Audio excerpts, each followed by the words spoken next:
Bill to be tabled in next Parliament sitting. And we discuss significance of coral reefs to local communities and the tourism sector. That's coming up.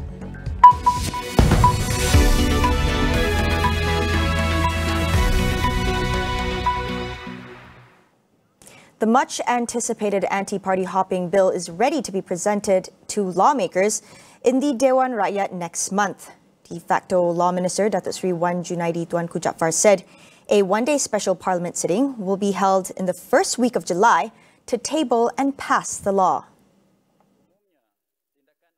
The matter was agreed by the Parliament Special Select Committee in a meeting yesterday to finalise the proposed anti-hopping draft laws for cabinet approval. Among the proposed amendments include the calling for a by-election within 60 days if a member of Parliament party hops or voluntarily resigns from his or her party. Article 10 of the Federal Constitution will also be amended to restrict the freedom of association in relation to membership in a political party by elected representatives. A new Article 49A would also be introduced where a casual vacancy would occur if an MP switches parties, resigns from his or her party, or if an independent MP joins a party. Wan Junaidi said that a total of 39 MPs had jumped parties since the 2018 elections. Meanwhile, the Health Ministry said it has provided a strategic plan to face the risk of monkeypox entering the country. Although no cases of the virus has been reported in Malaysia, Health Minister Khairi Jamaluddin reminded Malaysians to stay vigilant, especially those travelling abroad.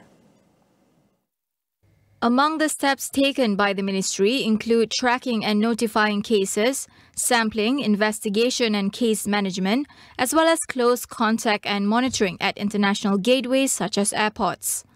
Khairi also said that from May 27th, a health alert for monkeypox is also included in the MySejahtera application. Monkeypox is a viral disease that occurs mostly in Central and Western Africa. But the World Health Organization has detected at least 12 other nations with confirmed cases as of 21st May. Recently, closer to our shores, a traveller who transited through Singapore to Australia has been tested positive for monkeypox.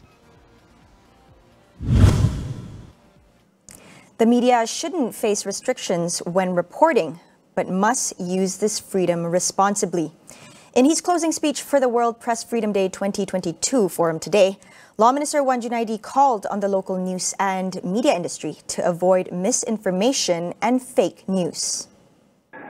Freedom of expression is a universal human right and is enshrined in the Federal Constitution of Malaysia.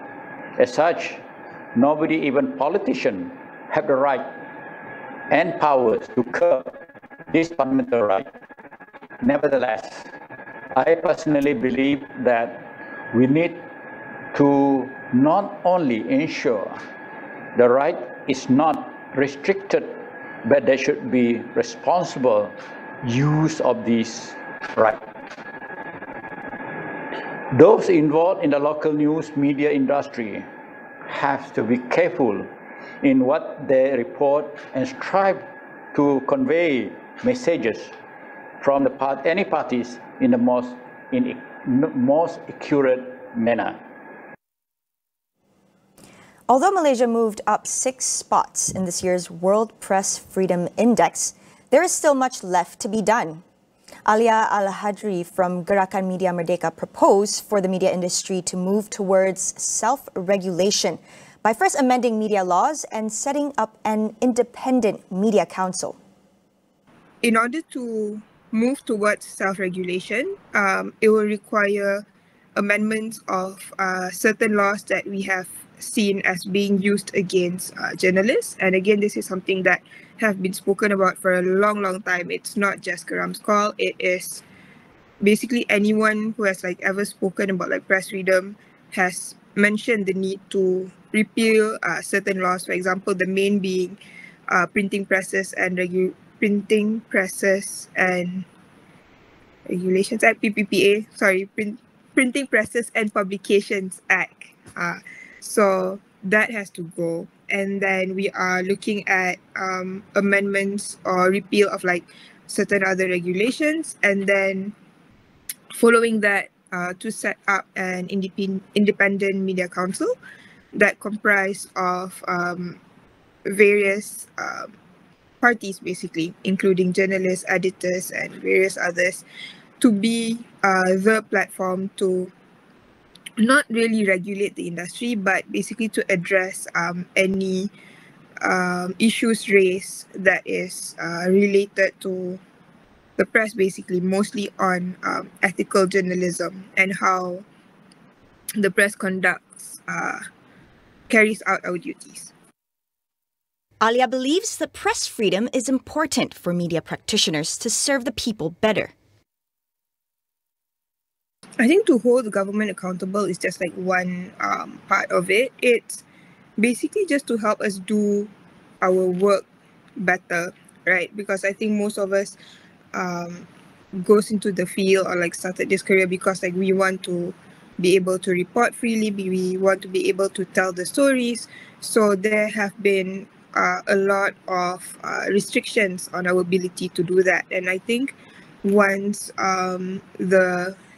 some of the restrictions are removed, hopefully like everyone will suddenly discover like, you know, maybe they can do like better things. And that is, I guess, always better for like the industry as a whole and ultimately for the people that we serve, including the government, the readers, and everyone else. More after the break. Stay tuned.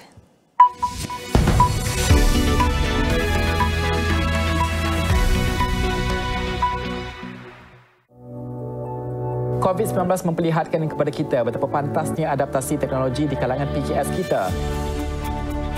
Niaga AWANI dan Unified Business akan menyelami perjalanan kebangkitan semula PKS kita melalui segmen Jiwa SME setiap Selasa dan Khamis untuk inspirasi anda. Transformasikan perniagaan dengan Unified Business, rakan digital pilihan anda.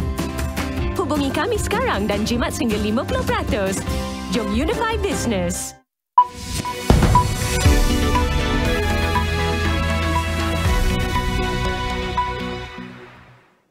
Welcome back. Coral reefs are essential for marine life survival, which are a major asset to the Malaysian tourism sector and a source of income to local communities. On World Oceans Day, we speak to Associate Professor James Tan, coral ecologist from University Malaysia Terengganu, on what we could do better to protect corals. The coral reef in Malaysia, we are more, acclimatized to this warmer temperature.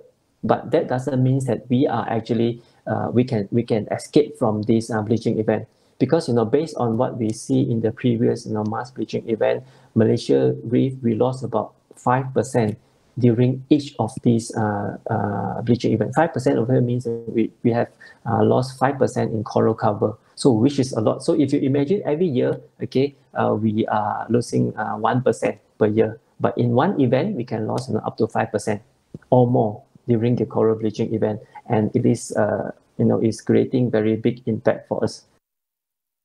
Awareness of the importance of coral reefs to local communities and industry players is key in saving marine life.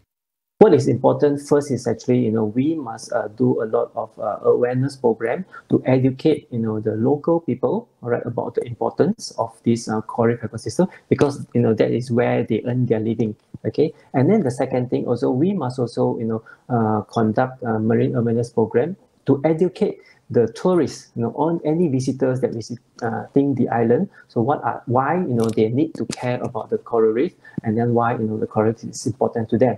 All right, and then what also we need to do, okay, is actually, if we can have a control tourist number, for example, to on these different islands. Okay, what we already seeing a few examples that we have around the world. Okay, even for example the quota that they put on Sipadan Island. All right, 120 divers or tourists per day. So something that, along the line, all right, but of course, you need to think of, how is it actually impact the local people? Because, all right, in order for a good conservation, okay, to be successful, you need the full support from the local people. The United Nations Sustainable Development Goal 14 highlights the importance of conserving and sustainably using the oceans, seas, and marine resources. Dr. James urges the government to step up their efforts and lead the initiatives in achieving these goals. The industry, they have this corporate social responsibility program, all right? To help the marine environment. Okay, we are receiving a lot of what we call that program, or collaboration with the industry on this part. But what I see over here is the industry can play a more important role or more active role in, for example, if they want to help to create more collaboration in research, for example. Okay, and especially those research that related to how can we save the coral reef. Okay, and I believe that the university, we are doing research, but with the help of the industry, we can even to have a better product or better way forward. To help the coral reef. Extending our World Oceans Day conversation, we speak to a marine biologist about efforts to revitalize our oceans. That's up next on Consider This. On the foreign front, Vietnam considers cutting taxes on fuel to help ease prices, which are at all-time highs. However, the government said inflation is still under control, thanks to domestic food production. Taxes of all kinds account for around 30% of retail prices, including 8% import tax and 10% value-added tax. Since October 2021, Vietnam witnessed a spike in demand for petroleum products, along with a hike in fuel prices due to global demand and price hikes. The country faces mounting inflation pressure as it relies on imported fuels, equipment, fertilizers, and materials, but the government said inflation is still under control.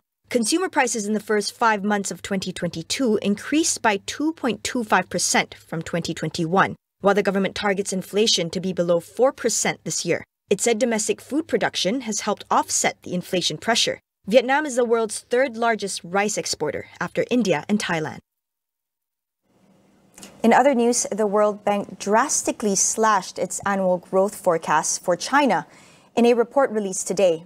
It warned that COVID-19 curbs could further slow recovery in the world's second largest economy.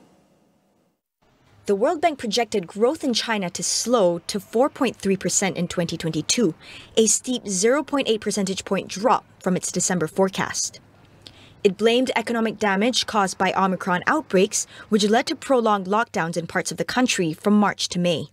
However, activity is expected to rebound in the next half of the year, aided by fiscal stimulus and more easing of restrictions. Domestic demand, though, will likely recover gradually and only partly offset the earlier pandemic-related damage. China is bound to a zero-COVID policy, with rapid lockdowns, mass testing, and strict movement orders disrupting supply chains and bringing the economy to its lowest levels in about 2 years. Over in Iran, at least 21 people were killed and 50 more injured after a passenger train partially derailed in the eastern part of the country earlier today. Authorities said the death toll could rise as many of the injured were in critical condition in hospital. The train, which was carrying 348 passengers, came off the line between the cities of Mashhad and Yazd, about 50 kilometers from Tabas. Officials said the train collided with an excavator, causing 4 of the train's 7 carriages to be knocked off the line. Iran saw its deadliest train disaster in 2004 when a train loaded with petrol, fertilizers, and cotton crashed near the northeastern city of Neyshabur, killing almost 320 people. Now that's all we have for you on AWANI tonight. My name is Saraya Mia. We'll see you again tomorrow.